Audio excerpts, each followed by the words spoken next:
Real quickly, you mentioned that you were going to appear with President Trump this week. Yeah. Are you proud of the way President Trump has conducted himself in office? Look, President Trump ran for president one time and won, and he's a disruptor. He went to D.C. to shake things up, and he's doing that, and we're seeing the results from that. Not a lot of people wanted to tackle the challenges of North Korea getting access to a nuclear weapon that could hold American city hostage. Not a lot of people wanted to address updating bad trade agreements so that it would help Americans.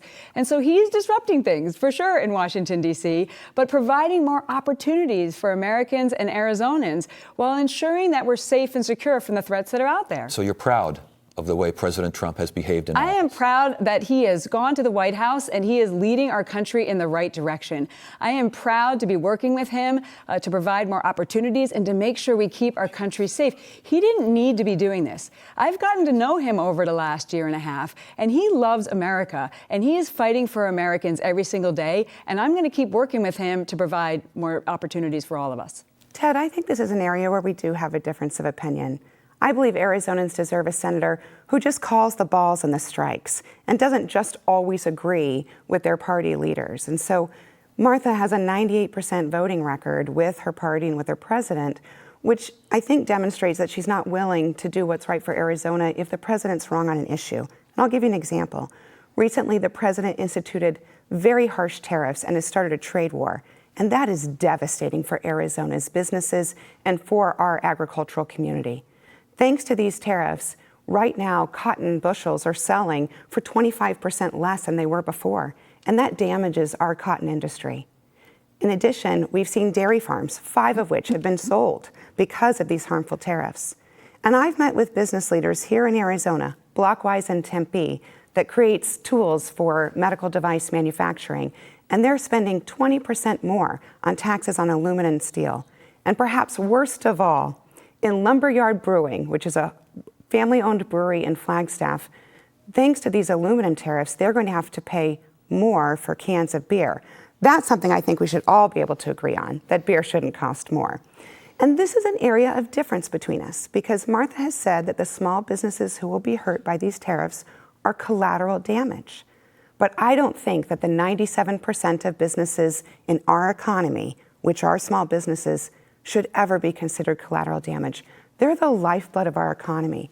So I believe it's our duty to stand up against the president when he's doing something wrong, but join with him when he's doing something right, like working for veterans. So we should be calling the balls and the strikes, not just blindly following what party leaders tell you to do.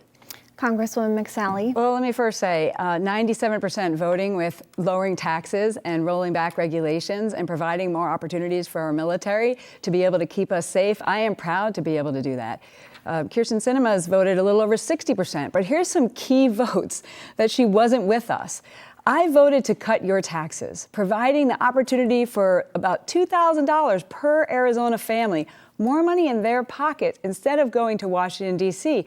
And we're seeing, because of that, that our economy is on fire right now. I voted for the Farm Bill. She's talking about farmers.